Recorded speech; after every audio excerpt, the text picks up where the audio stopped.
Welcome back to the Chicago Tomahawk. I'm Mike, and I got my line mate Matt with me. And today we're going to go over the Blackhawks' last couple games. Jonathan Toews returns, and we're going to go over some NHL news, some wild card races, and some stats for the year so far. So before we get into it, just want to thank everybody for listening. Thank you. If you haven't yet, hit subscribe. We'd really, really appreciate it. Helps out the podcast. And here we go. So the Hawks fall to the Blues and the Devils. The Blues are a really surprising team this year. Me and Matt were talking about the Blues being a definitely not a 500 team. Definitely a team looking to contend in the playoffs. I did not anticipate them trading Ryan O'Reilly this year. Vladimir Tarasenko, he requested a trade last year. They didn't get it worked out, but they still competed and made the playoffs. But Matt, what are the Blues kind of looking to? It almost seems like they were a team looking to play in the playoffs, and they didn't quite make that, and they kind of retooled on the fly. What's going on with them? Yeah, well, they traded two important pieces, and they did get first round, draft capital back, which is a good thing. So they are going to have they're not going to have high picks, but they'll have good picks. I think actually they have currently three first round picks for next draft, and next draft is supposed to be super deep. So that's scary for a Hawks fan because, they're still a 500 team. They have good players. I think this year the problem has been Binnington. I mean, I feel like every Blues headline we see, it's Binnington acting like just a psychopath. Yeah, he'll fight a team, he'll challenge a team, and I don't see anything positive from the Blues this year. And looking at the goals against differential, they're minus 19, or I'm sorry, minus 34, which it's not good. And if you're a 500 team and you're still minus like that, clearly your goaltender needs to be better. Let me see. Yeah, they're 500 home and they're 500 away, so they just they can't really get anything going. And I think the GM he did the best he could, and getting rid of two stars like that, it's gonna hurt. They were part of that Stanley Cup team, but probably time to move on and try to retool on the fly a little bit. Especially with Tarasenko. I mean, he was kind of a homegrown product for them, and kind of seeing him go, I thought that he would maybe stuck it out there, but apparently not. I wanted to. It was weird. He requested a lot of trades. I feel like I'm sorry to interrupt you, but I remember. You said he requested a trade last year, and I think the year before he did too. And they just couldn't get a deal together. And quite honestly, man, I thought the Kraken would have drafted him in that fantasy. Oh, draft. right. And he, I mean, kind of, if you're kind of looking back at it, he would have been really good there. They're a good team. And he probably would have got paid a lot because they have cap space, and he just didn't want anything to, I guess Ron Francis didn't want anything to do with him, and they left him unprotected, and which I was surprised about. I thought for sure that in the mock draft, with myself, I'm like, oh man, it's a no-brainer to pick him. And actually, it's been good, I think, for New York. I think he's a good fit over there. Yeah, I think he is too. He's a sniper. He's a shoot-first guy, and that's something that the Rangers, they need. They have a lot of pass-first guys, even, Kaner, Breadman. They're finally, getting it going. They've been really good. A lot of Eastern Conference teams are saying they're pretty, playing at a high rate right now, and, they wouldn't want to face them in the first round of the playoffs. I don't think I would either.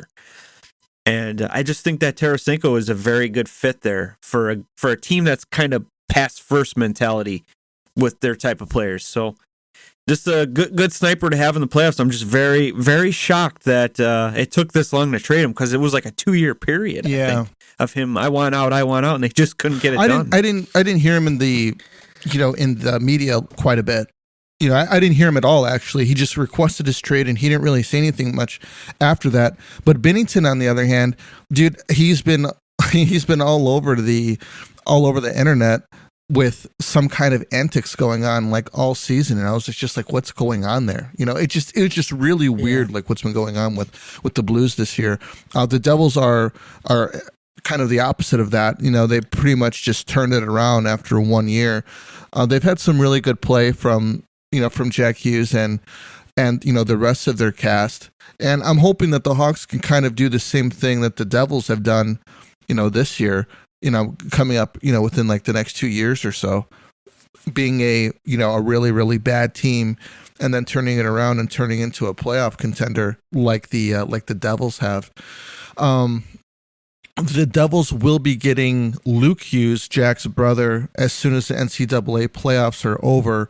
And I heard that he's playing great. It seems like Michigan, the University of Michigan, has got a lot of good players down there, that are, they've just got a good program there. And Luke Hughes is supposed to make it to the Devils come playoff time. Haven't got to see him play yet. But the Blackhawks fall both teams currently sitting dead last, so we've got the best of the chances to get that Bedard lottery ball, which is the number one pick. If you get the number one lottery ball and don't pick Connor Bedard, something's going on. To be honest with you, if say Vancouver gets the number one ball and they don't pick Connor Bedard, you would have to ask yourself, why on earth is this team not doing this? Is there some kind of scouting report something that they've missed? That city would burn down. Gosh. So they'll just be looking for any reason to burn it down, so we'd have to see.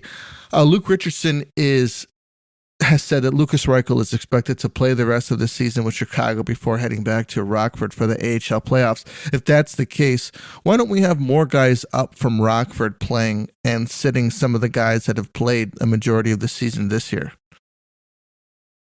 Yeah, that's a good question. I don't know. I just don't really like the mind games that they've played with the fans with the Lucas Reichel whole dilemma. Yeah. I thought when his second call-up, when he was the best player on the ice for like 4 straight games, he clearly earned it. Oh, yeah. He should have stayed up the rest of the year. And they should have told the fans that. Like they just kept, we want him to do different situations. And okay, well, if Lucas Reichel was playing red hot and putting up, points like he is now, and he's playing with Patrick Kane might not have want to left. He might want to stay, and Kaner even said, like, this is a kid I'd love to play with for the next couple of years. He's so skilled and he's fun to play with. And I know it's done and it's done now, but if they had success together, it's almost like Kaner is finding another partner in crime type of thing, because he's had, Breadman over the years. He's had the Brink Cat, and just something to look forward to. And then I just don't know what they're doing with him. I wish they would just be honest, say, hey, we're going to call him up like 4 or 5 times this year. I want to see what he's doing for, against different opponents, different types of teams, and let it be that. Don't say, you can't send a guy down who's on like a 5-game point streak. That just doesn't make any sense. Yeah. So I'm not sure what they're trying to do with that. I get they're patient and they're very terrified of what, they don't want another Kirby Doc. I understand that, but this team has no expectations. I think Kirby Doc was on maybe 2 teams that we were a little delusional and thought we'd make a wild card spot or something, but this team has no expectations. And right now he's playing good and he's putting up numbers, and I think he deserves to stay to the end of the season. Well, they can't come out and say that they're trying to tank, but if you've got a kid that's looking to make the NHL and he's on a 5-game point streak and he's going to turn your team in from a bottom team to a middling team that doesn't make the playoffs, that doesn't really, they're not doing what they need them to do, which is tank. And I think that without making it too obvious, that's what they're trying to do. It's obvious, but kind of not obvious of what they're trying to do in a weird way.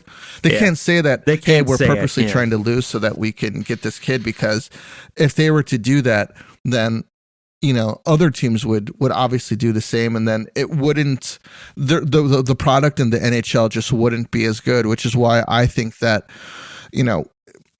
come in the future, I think that they should consider, if you are a bottom 2 team in the NHL, you should have to play there should be like a transfer of like the top 2, or 3 AHL teams, switch with the bottom 3 NHL teams. Just so that you're like, hey, you know what? We don't want to be an AHL team, just to kind of incentivize teams and not to tank. I think that's the only way, not one of the only ways to do it. Yeah, I think this lottery system is the other way, and I hate it personally. I think some years you're going to be bad, and if you want your franchise to turn around, you need good picks. And say we're dead last, which we are this year, and we get like the 5th overall pick. That sucks. It's like a wasted season. Yeah. Obviously, and then the next season you got nothing to look forward to. You're not going to get a guy that's going to make a jump unless it's a super deep draft. Usually, I'd say the top 3 guys, maybe if you're lucky, 4 will can play in the NHL, but probably they won't be as good. Like look at Jack Hughes; it took him 3 years to get. Some guys take a while. Some guys Capo Caco. I'm surprised with him because I think it's like a love-hate thing over there that I see on Twitter that Capo, oh yeah, this guy's great. And there was rumors of Capo getting traded for Kane. And I'm like, oh, that'd be awesome. If we're going to replace, our guy, we another young and up-and-coming guy would be great. But no, you'll never get him. He's our guy. Then you got, oh, this guy sucks. He's a third liner at best. It's like, geez, make up your mind with this kid, guys. I mean, but if you look at his stats, to be honest with you, dude, I don't see what the big deal is on him. To be honest with you, I think that you can consider him a bust. I would consider him a Kirby Doc. Here are his stats. His first season, 66 games, 10 goals, 13 points, minus 26. 2021, 48 games, 9 goals, 8 assists. 21-22, 43 games, 7 goals, 11 assists. This season, 22-23, 76 games played, 15 goals, 22 assists. I would consider this kid a bust, considering what his draft status was. Yeah. I think he was a number 1 draft pick, wasn't he? No, number 2 draft pick, dude. Yeah. This guy's putting up 15 goals, 22 assists. Now, better than Kirby. I mean, it is better than Kirby, but not by much.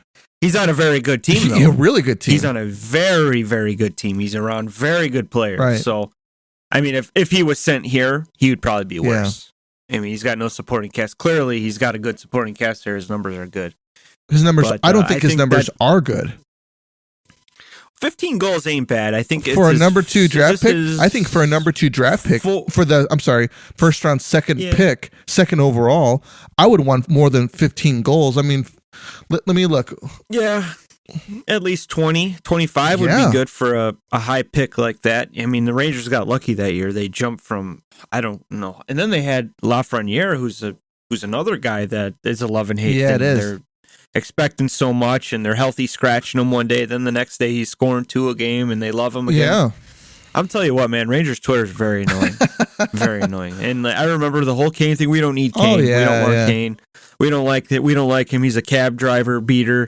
And then he's scoring beautiful goals. It's like, oh, we got Patrick Kane, the best American-born player ever. I'm like, mute. See you later. I can't. It's so weird. I think it's even worse with Lafreniere. Listen to this. First pick overall, 2020, 2021, 56 games played, 12 goals, 9 assists. 2021-22, 79 games played, 19 goals, 12 assists. 22-23, 75 games played, 15 goals, 22 assists. This is for a number 1 pick, man. So he's average. Well, he might be a 20 goal scorer. 20 goal scorer who was a first round pick. I think that they missed the mark on his draft status. Well, it was a very weak draft, and there was a lot of unknowns. It's tough, but they picked the best guy available. It's just he's not. Sometimes they don't thrive in systems like that, and there's already. They got their top 6 is already. Those guys aren't even in their top 6. So, I mean, it's pretty good for that. Saying the team is, third line, fourth line guys, they're kind of out there grinding, getting goals. Imagine if they got a little bit more time, that might help. But I don't even consider those 2 in the top 6. I think you got, Kreider, you got Tarasenko, was Zibanejad, Kane, Panarin. I think that other kid, they call it the kid line over there. Hedl, I believe Hedl, Lafreniere, and Kakko. they call it the kid line. They're very young and stuff, but they overhype them like they're like the best up and coming kids. But you're not going to be able to keep all those guys. You're so top heavy with these other guys. It's almost like the Hawks thing. You're going to lose guys every year just because you got to kind of stack team. Listen to this. I'm going to name the top 10 draft picks from that draft year. Okay. Alexis Lafreniere, Quentin Byfield, Tim Stetzel, Lucas Raymond, Jack Sanderson, Jeremy Drysdale, Alexander Holtz, Jack Quinn, Marco Rossi, Cole Perfetti, Yaroslav Askarov. That was number 11. Is there anybody in here that... yeah. Right. Sense. Yeah, he's probably the most impactful player on their team now from the draft. I think. Yeah. What are his numbers? Hold on 1 second. I can get to his numbers. But guess who else was drafted in that draft? No Lucas idea. Reichel. Oh, so that was a later pick at then, 17. Too, right? Wow. Yeah, that was the first round draft. I've heard of maybe 3 guys in the top 10. So, yeah, you're right. And poor Lucas, he hasn't even gotten a chance like these guys. If they yet. redrafted this, That's he should crazy. go like number 3. And maybe... He could. He's developed in the minors more than these other guys. And next year's going to be a big step for him, I think. What's his name? Stetzel, or I don't even know how to say it. Stutzla. He would probably be the number 1 pick, I would think, in this draft. He's got to be close to 30, right? 30 goals? Hold on, let me check. Okay. Yeah, I know the Sens, they really like him up there. And I mean, he's somebody like, oh, wow, this kid's pretty good. I've seen him play. I've seen him score. He seems like a good player. He's a German, right? These other two, some good Germans, Lafreniere, and they've got something going on there in Germany. They're going to have to up their European scouting in Germany. Okay, so let's look at this kid's numbers. 2020, 2021. 53 games, 12 goals, 17 assists. That's his first season. Okay. 21-22 last year. 79 games, 22 goals, 36 assists. So almost a 30-point increase. Okay. 22-23. 72 games played, 37 goals, 47 assists. He's almost hitting 40 goals this year. And that's another 30-point increase in him. That's great. And so it's kind of it's a head scratcher. Like, why are you trading for a DeBrincat when you got this kid already? Yeah. For cheaper. It's a head scratcher. Yeah, it is. But what I think the point that I'm trying to say is that, this kid went 3rd overall. He's playing like a kid who was drafted in the number 3 pick. Lafreniere and Kakko are not. Absolutely not. Yeah, this kid, 37 goals. He gets better every year. And he's he doubled it his second year. Yeah. And oh my goodness, 37 goals. Getting 30 is a big 47 deal assists when you're a young kid. Yeah, it's a big deal when you hit the 30 goal mark. I remember Patrick Sharp when he had 30. It was a big deal. Like they're like, oh man, we're gonna have to pay Sharpie a lot more. But then to get 40, that's another level, man. So Stützle, man, he's a good player. Yeah, I like him, but I obviously my point is that I just think that Kakko and Lafreniere, they're frustrated with these guys because we're looking at a number 1 and a number 2 pick, and when you get that number 1, number 2 pick, you're expecting this kid to start to be putting up Stützle numbers. Oh yeah, I mean they've never cracked 20 goals. At least Lafreniere, Lafreniere. It was kind of an unknown draft. They were kind of just winging it with COVID, and he might have lucked out a little bit, with the scout. There wasn't really games being played in the minors and stuff like that, or the junior levels, and he probably benefited off that. And he'll probably get 20 goals one day, but yeah, like you said, if you're a 1st overall pick, you're expecting like guys like Conor McDavid and Kaner to be at their level, and clearly I don't think he's ever going to get there. I don't even think he's going to make it another 3 years with the Rangers. Yeah, or at least like a Kyle Connor, someone, he's completely under the radar, but somebody who's putting up some points. Yeah, the team's interesting. I know they're going for it this year, But I don't see them looking the same in the next year or two. I think they're going to be totally different. And I know they want Tarasenko. I've heard they want him back, but what do? You had to move heaven and earth to freaking get Patrick Kane on the team. You had to get the Coyotes involved and money this way, money that way. How are you gonna sign anybody like that? So one of these kids are gonna have to step up, because you got to figure you're losing Kaner and Tarasenko next year, and they're probably going to be inserted into the lineup. Or they figure out a way to work it out with one of them. I would be thinking Tarasenko. Younger sniper type guy. I think I'd try to work it out with him, but then you're probably going to use you're going to lose one of your youngster guys. Yeah. So you're going to have to move him and reset with another prospect. They might have some cap. Well, they are going to have cap issues. Oh God, yeah. There's no way Kaner stays unless he takes like a $2 million 1-year deal. A 1.5 contract. Why would he do that? It's so wasteful. It's like playing for free in New York. He's probably going to be taxed on at least $1 million. It's so crazy there. I'll put him for $500K just to get another cup or something, but I don't see him doing that. So before we go any further, I got to let everybody know that the action never ends at DraftKings Sportsbook, especially this summer. With tons of ways to bet on all your favorite sports, you can feel your fandom and feel the heat of the season like never before. Plus, right now, DraftKings Sportsbook is giving new customers a risk-free bet up to $1,000. That's right. Make sure you bet up to $1,000. If it doesn't win, you'll get another shot to cash in. You can throw down on all major action for hockey, baseball, basketball, golf, MMA, and more. Best of all, DraftKings is safe, secure, and reliable. You can deposit and withdraw your cash whenever you want. This week, the Blackhawks take on Calgary on Tuesday night. The Flames were a team with a lot of hope last year after trading Matthew Tkachuk for Jonathan Huberdeau and Mackenzie Weegar. Things haven't worked out as planned, but they're a team with potential. We've talked about it, plenty about Matthew Tkachuk scoring what Huberdeau and Weegar have done together this season, so things haven't worked out for Calgary. Maybe we can get a win out of it, but we're not looking to win because we need to tank. So download the DraftKings Sportsbook app now. Use promo code THPN. Make your first deposit and get risk-free bet up to $1,000. That's promo code THPN only at DraftKings Sportsbook. Minimum age and eligibility restrictions apply. See the show notes for details. And Manscaped is now selling beard products, and they're selling like shower type products too. So you need to check them out. I love their body wash. It's great. Their scrubber's really good too. So check out the Buff Pack, the Buff Bundle.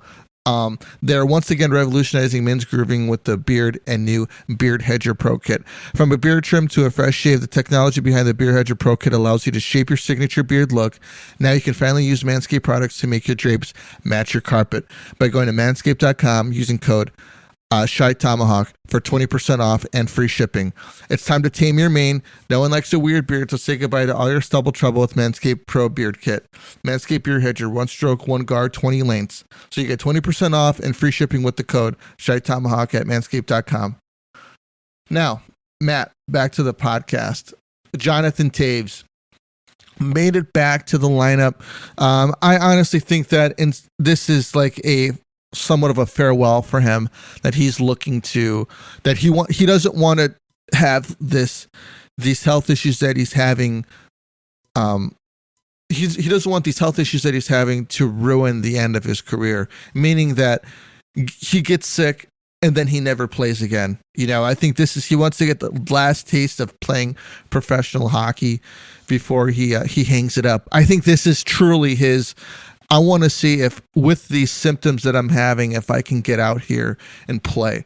Because he said earlier in February in January that he was having a hard time getting out of bed, even finding the motivation to get out of bed to head to the rink to go to practice. This is coming from a guy who loves playing hockey. He's been a great hockey player his entire career, and it's hard to hear what he's going through, that he can't enjoy his time. He finishes practice or finishes the game, he heads home and tries to recover for the next day because his body is so beat up. And it's not just from the wear and tear from the game and all of the meaningful hockey that he's played in his career, but from this chronic illness that he has. He's like, I can't even go out to dinners with the guys afterwards, which is something that I've heard him and Kaner talk about in the past, that they really enjoy these team dinners that they do, because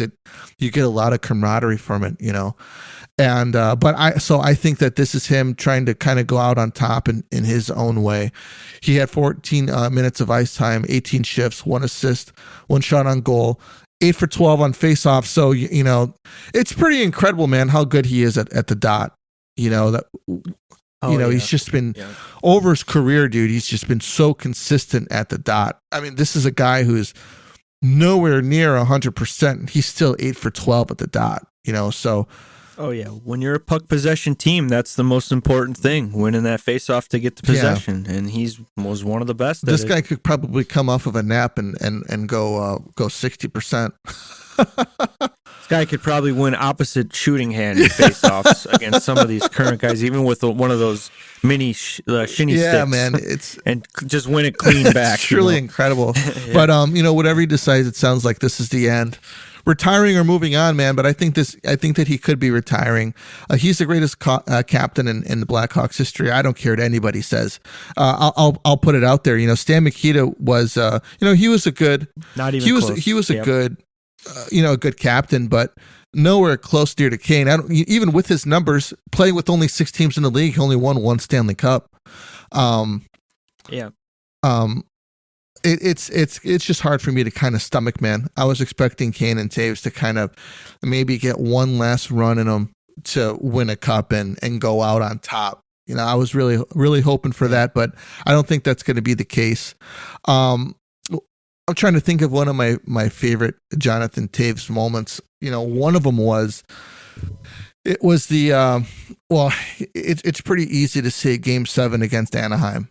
It was a year where it's like, man, are we gonna be able to beat this team, because it was so close with the Ducks, and it was really, really close with them, and he came in Game 7, dude, and practically won it single-handedly. I think he had a hat trick. First period. He probably didn't. He probably didn't didn't lose a face-off, and he completely shut down Ryan Kessler.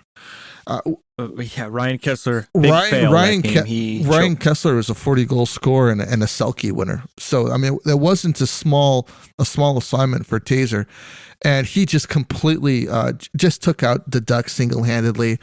And then when the Blackhawks were playing, it was Game 6 versus versus Boston. The Hawks couldn't get anything going all game, man.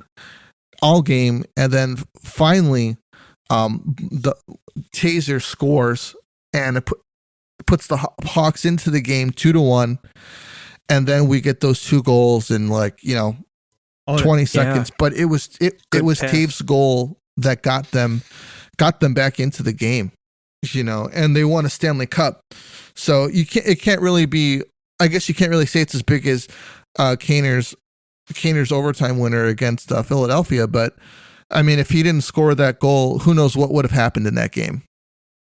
Yeah, we'd be going back to Chicago Game 7. Most likely, he got him going, and he made the nice pass to Bickle to tie the game.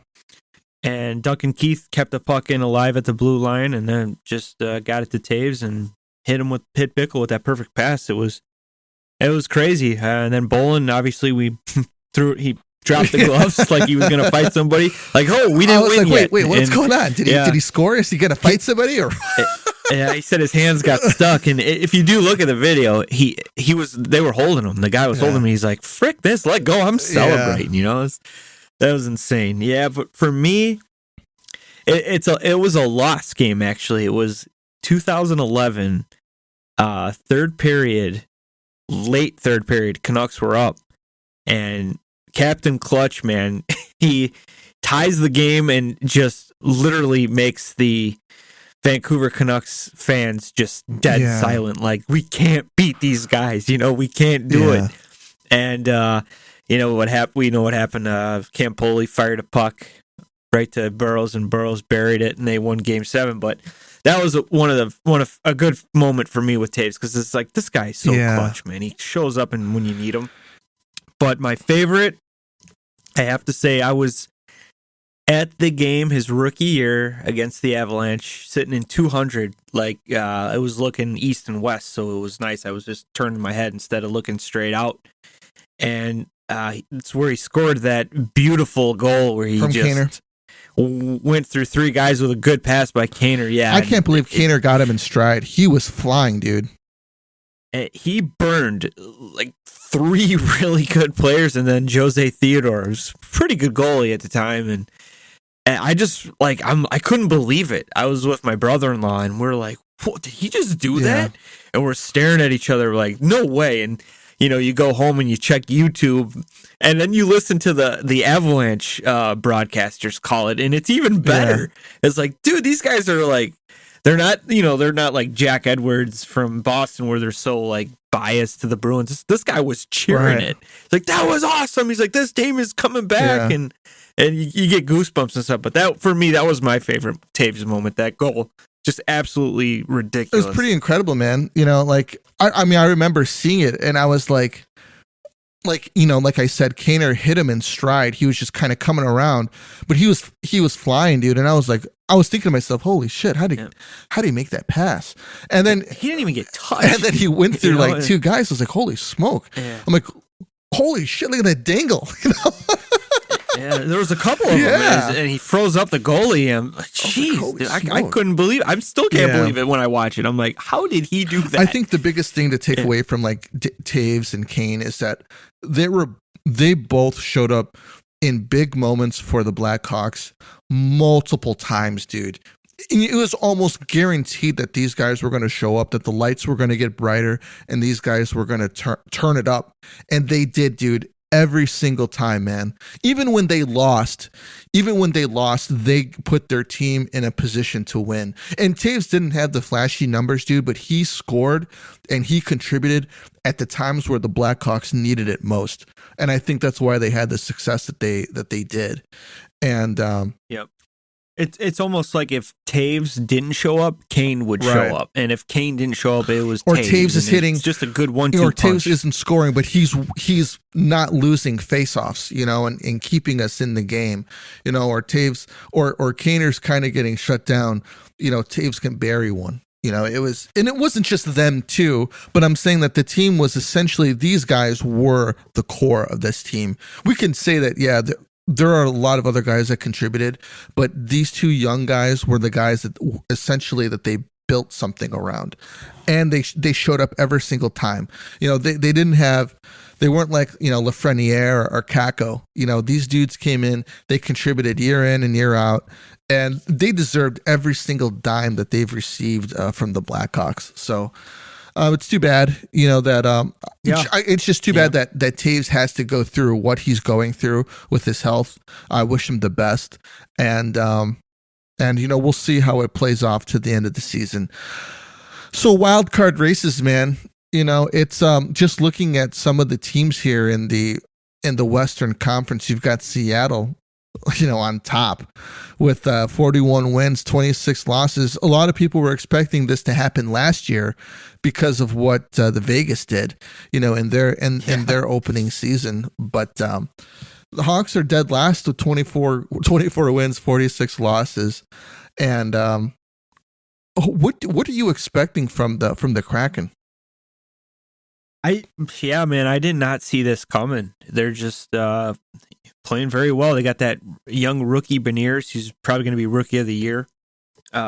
Didn't see it. I honestly, I can't believe Winnipeg is in the last spot. Yeah, I thought they'd be a lot higher too. They got Connor Hellebuck's a good goalie. It's just they're probably asking a little too much from him. Kyle Connor, good player.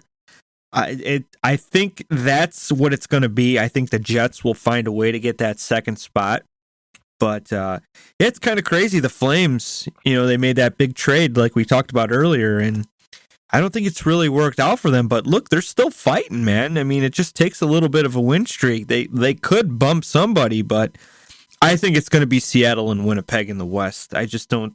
I think Nashville's going to run out of gas because they're going to rely on that Soros kid way too much. Oh, yeah. And He's going to have what a they bad usually game. do. There's no doubt about it. Yeah. So I think what is there? 7 games left. So 6 for the Hawks. Yes, it depends, but yeah, I think Winnipeg might flop over and take the first spot, and Seattle could swap with them, but I think that these teams are going to lock it up and probably get it done. Yeah. I don't think Nashville's going to have enough gas to do it, and if they do get in, it's such a waste because they're going to get just blown out of the water by who's ever finishes on top in the West. But it's almost a waste. They're not gonna go anywhere. So Kyle Connors, very, very quietly is an established 30-goal scorer. He's got 29 goals on the year, 76 games played. Whenever he plays 70 games or more, he scores 30 goals or more. So I just can't believe how under the radar this guy flies. Oh yeah, he was voted last year most underrated player in the game. He could be it again. He's just a really good player. Even Matthew Tkachuk can be that. Yeah, he can. Looking at Matthew Tkachuk's numbers, him playing in Calgary last year, they had a really, really great thing going. I mentioned that before, and he is sitting at. Hold on a second here. I had it pulled up. He's at last year. He had, I think, 114 or 116 points. I thought that it was a fluke because I know that he's a good player, but I think he spends more time in the penalty box than he should, considering his skill level. But he's another year. He's got 102 points this year, 38 goals, 64 assists. He's going to hit 40 goals this year. So I think that's crazy that this guy has done it 2 years in a row, considering how much time he spends in the box. I think that it looks like Florida kind of fleeced him on the trade with with Uyghur and Huberdeau. Huberdeau's, I know he's really pissed off from the trade. He took it pretty personally, getting traded. But yeah, I guess you could say 102 points compared to Connor's. Kyle Connors got 77 points. Not bad. He's a -12. Yeah. Not on the best of teams either. And the supporting cast isn't that great. Yeah. A -12. I mean, that's pretty noticeable though. Yeah, you're on the ice a lot and you put up that many numbers, you gotta lock it down a little bit in your own end. Let me look up Tkachuk's numbers. Let me go here. Matthew Tkachuk. This year he's 38 goals and 64 assists. Yeah, and he's a plus 26. So, actually, wow. Not that good of a team either defensively. Yeah. They're not that good there. Yeah, he had 42 goals last year. It looks like he had 104 points last year. I apologize. He's at 74 games, 102 points. Looks like he has a very good chance of upping his production from even last year. Look at these numbers, man. In 2016, 2017, his rookie year, he had 48 points in 76 games. 17, 18 in 68 games, he had 49 points, among the same. 2018, 2019 went up to 77 points, almost a 30-point increase in production. 62 penalty minutes that year. 29 in his first year, he had 105 penalty minutes. 2019, 2020, 69 games played, 23 goals, 38 assists with 61 points. He was a -5, 74 penalty minutes. 2020, 2021, 56 games, 16 goals, 27 assists, 43 points. He was a +6 with 55 penalty minutes. Holy smoke. So 2021, 2022, he played all 82 games, 42 goals, 62 assists, 104 points, +57, and and had 68 penalty minutes. Now look at this year's numbers: 74 games played, 38 goals, 64 assists, 102 points, +26, and he has 92 penalty minutes. Yeah, that's just crazy. He's going to need Stan Mikita's daughter to say something to him because he could probably get like 140 points. Can you imagine that? Could you imagine if this guy stayed out of the box? He could probably put up 120 points. Yeah, he probably could. I mean, it's impressive to get. This is his third 100-point season. Second. That's impressive back to back, dude. That's something a lot of players will never do. And And he's doing it on 2 different teams with different line mates. That's insane. It is. And with all the penalty minutes. So, yeah, he's a very underrated player. He's just, I think he likes the feistiness, though. I think he likes to fight and be that kind of, game-breaking agitator type of guy, like a Brad Marchand. But Brad Marchand stopped that stuff. He did. And look at his numbers. His numbers are incredible, yeah, they too. are. So he might need a lesson like that. Like, hey, listen, we love your toughness, and we love that you'll drop the gloves anytime, but we need you on the ice more. Yeah. We need you. Those extra couple goals will help us get extra wins. Yeah, so, and you get paid. And those guys are fighting. Yeah, you're getting paid elite. He could easily, dude. This guy could easily, if he were to cut his penalty minutes in half, and he gets to 120 points, he could be asking for $12 million. Not anymore, but yeah, I mean, just very elite. I mean, look at what he's doing. That team is not that good. They're not. I mean, we're jumping over to the East now. They're in the second wild card spot with 85 points, 2 points behind the Islanders at 87 points. And then you got Pittsburgh on their backs at 84 points. I think it's going to come down to these 3 too. Buffalo could make a surprise, but you never know. But look at Tkachuk has done for this team. I mean, if it wasn't for him, this team would probably be below, like where Washington or Ottawa's at right now. So this guy's pretty much took the team on his back and, getting them to the promised land. But here's another thing. It's going to be tough. This is interesting. These 3 teams, it's going to be, I can't decide. I think Pittsburgh's got that, the experience to pull up a winning streak at the end and get into the playoffs. The Islanders, I'm not sold on. I'm not either. And I'm not sold on them. His Twitter handle is Kachucky Cheese, which I think is absolutely hilarious, man. He's obviously probably a fun guy to be around, I can imagine. But him and Brady, but check this out. So last year, 21-22, he had 68 penalty minutes. Okay, he was a plus 57. This year, he's got 92 penalty minutes. He's a plus 26. I think that there's a direct correlation of him being off the ice and his plus minus and then being on it. Which you could also say that Florida might not be winning games because he's off the ice and they're getting power play goals off of it.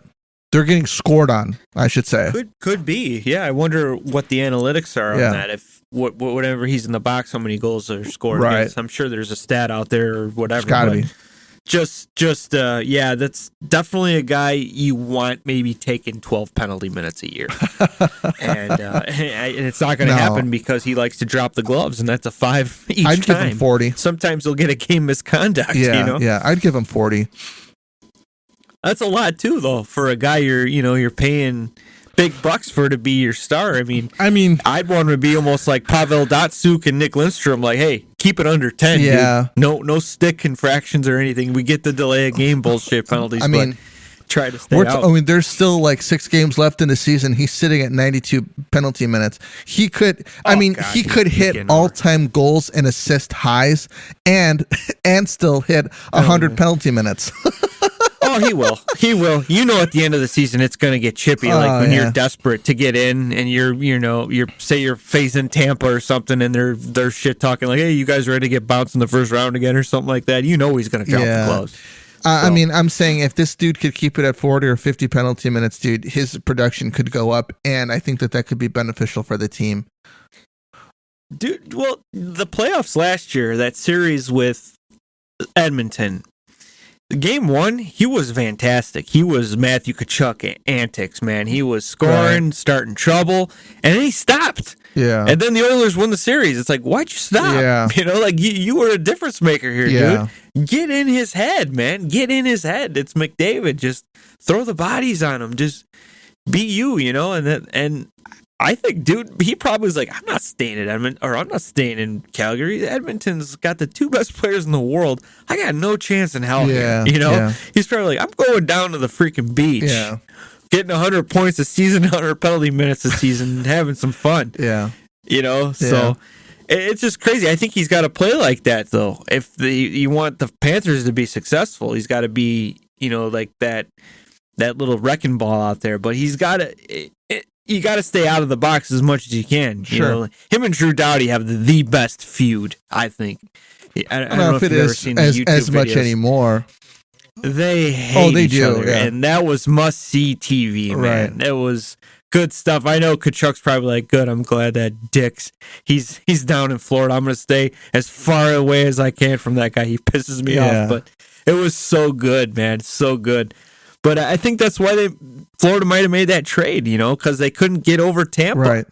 And this is a guy that could make a difference in getting everybody's head down there. But unfortunately, Tampa, they like that game too. Yeah, they do. You know, they got Big Rig and they got Corey Perry, who's kind of like a Matthew Tkachuk. You know, he was like it. You know, he could score goals, he could fight you, he could chirp you, and dude, that'd be another good playoff series if it were to happen. Just for honorable mention, I'd like to mention that Brady Tkachuk this year has 78 points, 34 goals, 44 assists. Possibility of him being a 40-goal scorer. I mean, imagine that.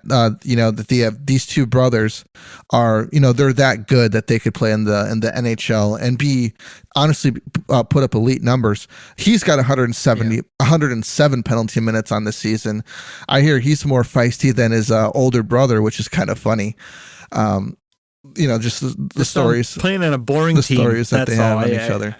I just don't like the team he's playing for. It's just the most boring Canadian team out there.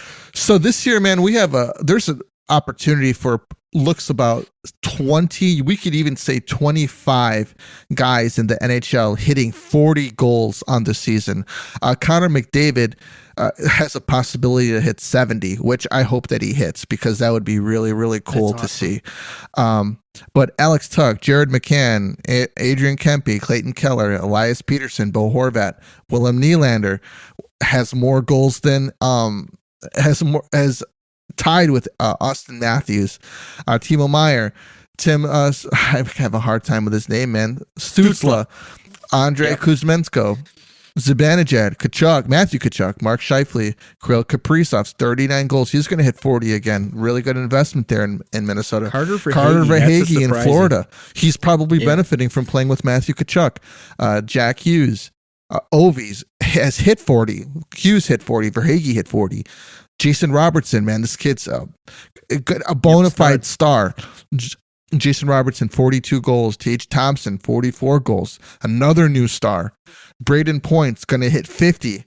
Mikko Rantanen at 49. Draisaitl, 50. Pasternak, 56, could hit 60. You know, this is great for the league, having so many guys putting up so many good points. I mean, if we even go down to 30 points, we're at 43 players, man, hitting 30 points or more, 30 goals or more, which is and by the end of the season, we could have 50. So really crazy, man. Really great for the league, dude. Because for a long time, we had guys hitting 42 goals and they were winning, you know, top goal scorer, Rocket Richard trophy, you know, and it was... 50 was the big deal back then. It was like, dang, this guy hit 50 and he was the only one to do it. Now we got a freaking 60, possibly 70 guy.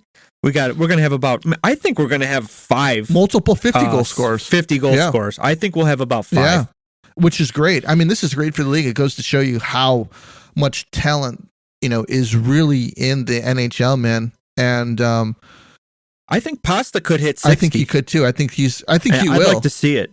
Yeah, I'd like to see that too. A 70 and a 60 goal scorer in 50s and a bunch of 40s. Yeah, man, that's insane. It's never been that high. I want to mention Ryan Nugent-Hopkins coming out here with the hell of a season, 97 points. He's going to hit 100 points this year, man. 35 awesome. Goals, 62 assists. Really great to see, man. Your favorite, Erik Karlsson, 22 goals, 73 assists. But how about that minus? How's that minus? I would like to say that he is probably for him is doing very well in the minus. He's a minus 14, even though putting up 95 points, which is it's very impressive. It is. Scoring 22 goals as a defenseman is huge. It is. 73 assists. That's crazy. But you know, for playing a position, if you look at this top list. The top 10, I will say the top 11 because he's 11. He's the only minus player. Yeah. And then if you keep scrolling down, the next minus player is Stützle at -2. And that's not bad. He's not on a good team. And then, you keep scrolling down. Steven Stamkos is the next -1. So Kyle Connor is pretty high up there too. But then you go up and you look at Karlsson again, -14. And you're a top 15 goal scorer, top defenseman. I mean, it doesn't make any sense to me. I would not give him the Norris because of that. Yeah. If you get it to 0, bud, I'll give it to you. Yeah. Or even, I don't think it's that's how you're supposed to play the position. Yeah, I agree. I'm going to pull up defenseman here. Hold on, get stats. And it's not like Quinn Hughes is a plus 17, 73 points. He's the next one under Erik Karlsson at 73 points, 7 goals, 66 assists. He's a plus 17 on a terrible team. I mean, I don't think that Vancouver is a very no, they're not. Is good. A very good team. They'll be bottom 5. They work their way to the bottom. Dude, this 5. guy is on a bottom 5 team, and he's a plus 17. For reference, Dougie Hamilton, who's on the Devils, who's on a very good team, is a plus 22. Adam Fox, a plus 29. That's unbelievable. These are incredible numbers by Hampus Lindholm is a plus 46. Charlie McAvoy is a plus 28.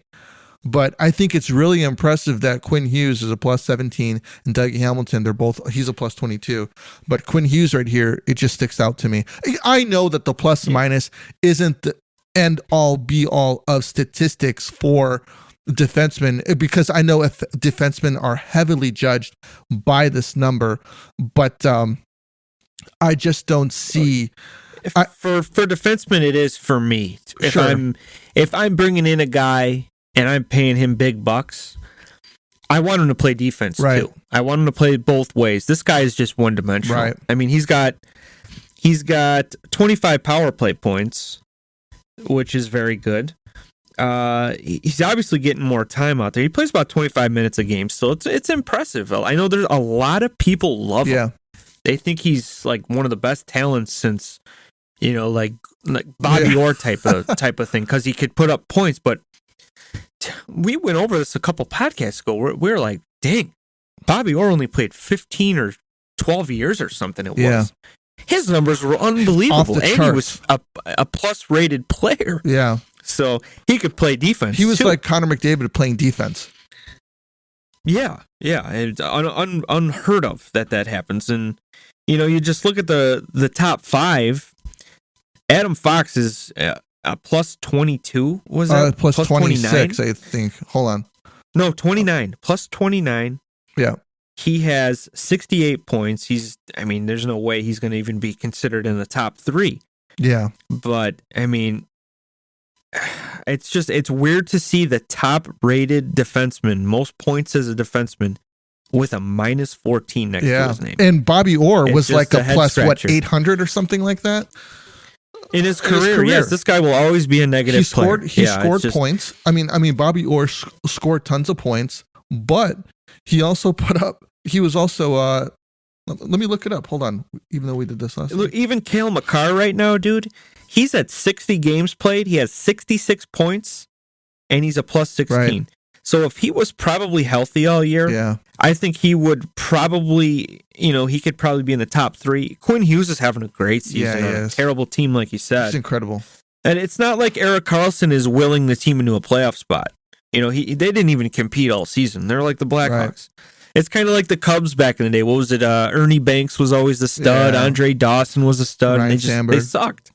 Yeah. But yeah, man, I don't know. Everyone knows how I feel about him. There's no doubt he's a very skilled player. I just don't like what the Norris Trophy has become and how they give the players, how they decide. Especially how they're saying it's like a runaway. It's like, oh, Erik Karlsson a runaway for the Norris. It's like, you kidding me? I think for all that production he's done, he still gives up more. Against, because he's a turnover machine. He just doesn't play the position right. He's got offense on his mind, which is fine. It works.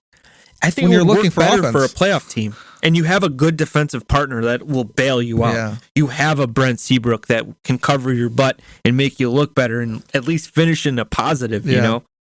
But I still think Cale Makar, Adam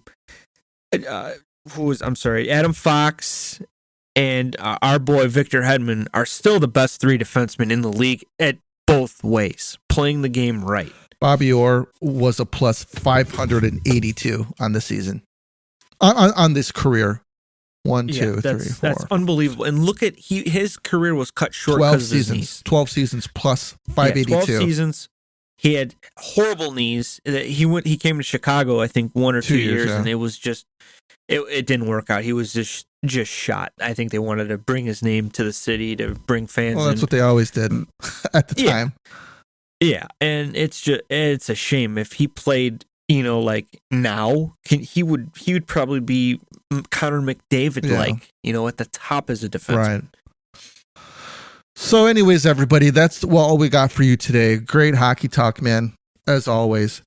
Do us a favor, everyone, if you have a chance, hit subscribe if you haven't. We really, really appreciate it.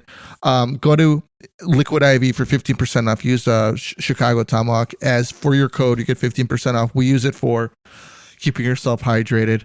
And we'll catch you guys up on the next one. This is the Tomahawk. We're out of here.